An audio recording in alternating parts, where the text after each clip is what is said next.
Hi friends, welcome to our channel trade Insaan super trade Lakshya दोनों हमारे channel है, तो इसको सब्सक्राइब कर लें अगर आप नए हैं और पहली बार आ रहे हैं। अगर आप सब्सक्राइब नहीं करेंगे तो आपको बहुत अच्छे वीडियो जो हम डालने वाले हैं इस साल में वो आपके मिस हो जाएंगे। तो चैनल को सब्सक्राइब ज़रूर कर लें। अब यहाँ पे बात करते हैं कि मार्केट में क्या होने वाला है।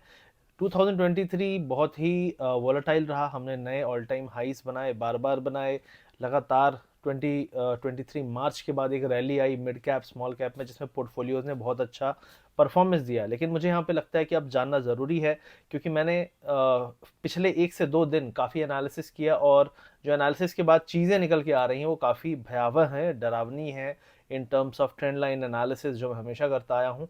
और ये ट्रेंड लाइन एनालिसिस बार बार सही हुआ है, ऑलमोस्ट मतलब मैं कहूँगा 10 में से 8 बार सही हुआ है। तो इसकी प्रोबेबिलिटी 80% है। ठीक है, मैं ये नहीं कहूँगा मैं प्रेडिक्शन कर रहा हूँ जो 100% श्योर शॉट होगा, लेकिन फिर भी मैं ये कहूँगा कि जो प्रेडिक्शन है उसके 80% चांसेस है होने के। मैं अभी भी कहूँगा, दावा ठोक के कहूँगा। और ये वीडियो आप अपने दोस्तों यारों को ज़रूर भेज दीजिएगा। तो यहाँ पे चार्ट्स भी आपको लगा के बताऊंगा। तो सबसे पहले बात करेंगे यहाँ पे निफ्टी 50 की कि लेवल्स क्या हैं। तो मैंने वीकली टाइम फ्रेम में चार्ट ड्रॉ किया, और उसको जब मैंने चार्ट को ड्रॉ किया तो उसमें 2015-14 के लेवल से एक ट्रेंड लाइन ड्रॉ की, जिसका दूसरा हाई 2021 का पीक था, और उसके बाद जो करंट पीक है वो टच हो रहा है। आपको बता दूं, हमेशा की जब ट्रेंड लाइन हम ड्रॉ करते हैं तो 2 पॉइंट मिलने के बाद तीसरा जो पॉइंट है वो अपने आप निकलता है। अगर वो जब भी आता है तो तीसरा लाइन भी फॉलो करता है उस ट्रेंड लाइन को।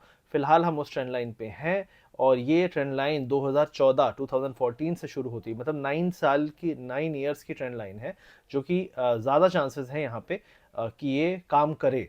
तो फिलहाल जहाँ पे हम हैं निफ्टी में एग्जैक्टली 21,600 700, वो एक मेरे हिसाब से एक बहुत ही स्ट्रॉन्ग टॉप बनने वाला है, जिसके बाद हम एक स्ट्रॉन्ग रिजेक्शन देख सकते हैं 5 to 15% तक का। कितना? 5% से लेके 15% तक का एक रिजेक्शन देख सकते हैं। एक लाइन में नहीं आएगा, लेकिन डेफिनेटली आपको एक झटका जो पहला वाला होता है वो बहुत तेज आता है, दूसरा फिर एक बाउंस आएगा, फिर एक फॉल आएगा। तो चार्ट्स में आप यहाँ पे देख सकते हैं कि पहला जो एक लेवल है, जो मैं यहाँ पे बोलूंगा 20,700 तक पहला झटका मिलेगा। उसके बाद फिर शायद एक बाउंस आए, और फिर जो दूसरा झटका है वो आपको 18,900 19,000 के आसपास मिलेगा। तो ये मेरा अगले कुछ महीनों में, मतलब मैं कह सकता हूं कि अगले 2 से 3 महीने के अंदर आपको 18,900 वापस से देखने को मिल सकता है निफ्टी में। ये मेरा फिलहाल निफ्टी का जो लेवल है जो आ रहा है। यहाँ पे चार्ट मैंने डाल भी दिया है अपना निफ्टी 50 का, जो मैंने ट्रेंड लाइन ड्रॉ की है उसका। बैंक निफ्टी की बात करूंगा यहाँ पे। बैंक निफ्टी की अगर बात करें तो सबसे पहले यहाँ पे 2015 से एक ट्रेंड लाइन बन रही है। उस ट्रेंड लाइन का पहला जो आपका टॉप है 2015 का, दूसरा टॉप जो आपका बना है वो 2021 नवंबर का बना है, और तीसरा टॉप अभी का बना है। ये तीनों बिल्कुल एकदम डॉट टच होते हुए एक ट्रेंड लाइन बन रही है। और अगर यहाँ से हम फॉल शुरू करते हैं तो सबसे पहला जो सपोर्ट आएगा वो आपका 44,400 पे है, जो इससे पहले एक 44,200 पे आपने पहला टॉप देखा था, वो आपका पहला सपोर्ट होगा। फिर शायद एक बाउंस आपको मिले करीब करीब 46,200 के आसपास। तो पहला जो फॉल होगा 46,300, 44,200, ये दो लेवल होंगे, 46,300 44,200। और हम करेंटली हैं 48,300 400, आपका एक टॉप है। इसके ऊपर हम 100-200 पॉइंट जाएंगे, लेकिन वापस से जो नीचे का लेवल है वो काफ़ी नीचे है। पहला लेवल है 46,300, दूसरा लेवल है 44,200। तो ये दो लेवल है, ये आ सकते हैं, और उसके बाद 42,000 की फाइनल जर्नी शुरू होगी। मतलब यहाँ से 6,000-7,000 पॉइंट का फॉल दिखता है अगले महीने से 2 महीने के अंदर।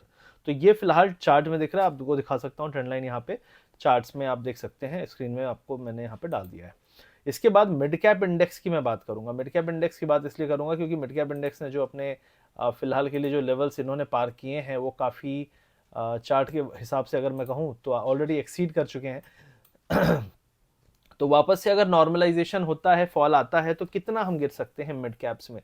तो फिलहाल मिड कैप इंडेक्स जो है मुझे यहाँ से दिखता है 41,000 के आसपास तक का फॉल, मतलब हम 46,000 पे हैं, 12-13% का फॉल। तो जब ये निफ्टी बैंक निफ्टी में फॉल आएगा तो आपको एक 11-12% का फॉल यहाँ पे दिखेगा मिड कैप इंडेक्स में। क्योंकि देखिए स्मॉल स्टॉक्स हैं, कम पैसे में भी यहाँ पे काफ़ी अच्छा एक माहौल बनाया जा सकता है। इसलिए मुझे ऐसा लगता है कि ये गिरेंगे भी तेज, उठेंगे भी तेज। जैसे आपने बिटकॉइन या क्रिप्टो में देखा है कि यार गिरता बहुत शार्प है, उठता भी बहुत शार्प है, उसी तरीके से यहाँ पे माहौल रहने वाला है। मुझे लगता है 40,000 41,000 के आसपास तक दोबारा जाएगा, फिर से वहाँ से बाइंग आपको मिलेगी। तो फिलहाल इसमें जो करंटली स्ट्रक्चर है वो बाय द डिप का है। अभी तक कोई भी जो डिप है वो बहुत लंबी नहीं चली है।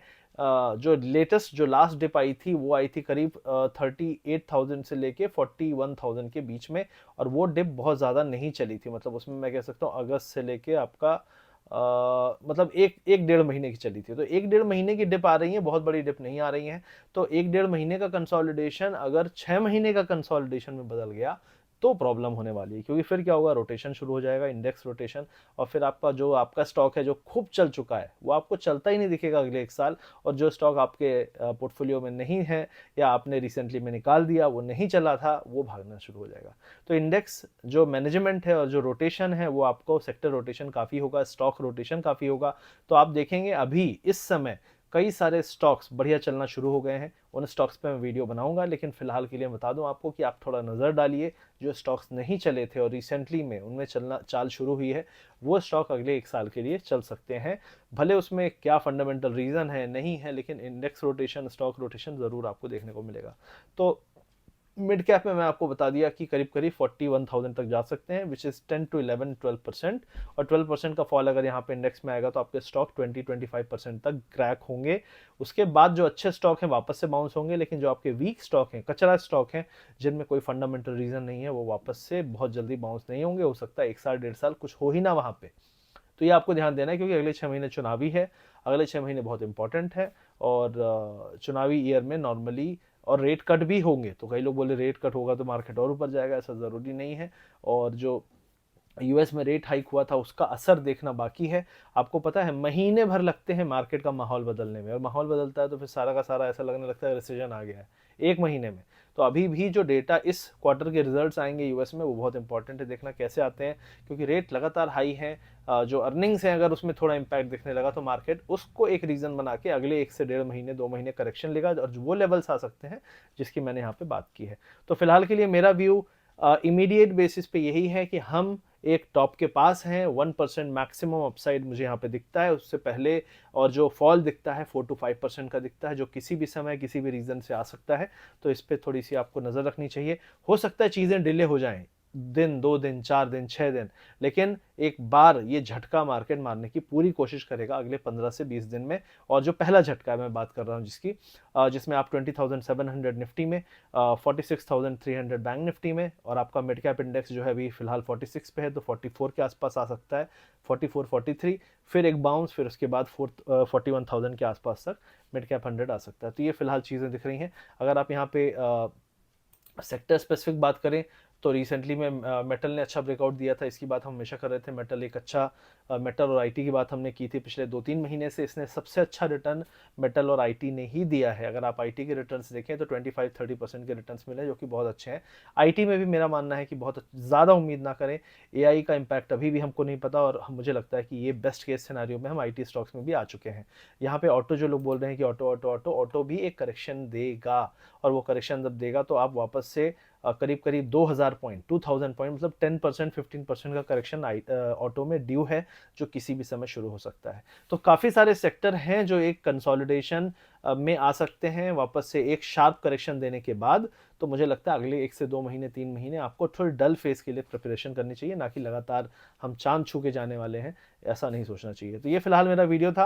अगर वीडियो अच्छा लगा तो इसको दोस्तों तक पहुंचाइए, शेयर करिए, लाइक करिए, और मिलते हैं बहुत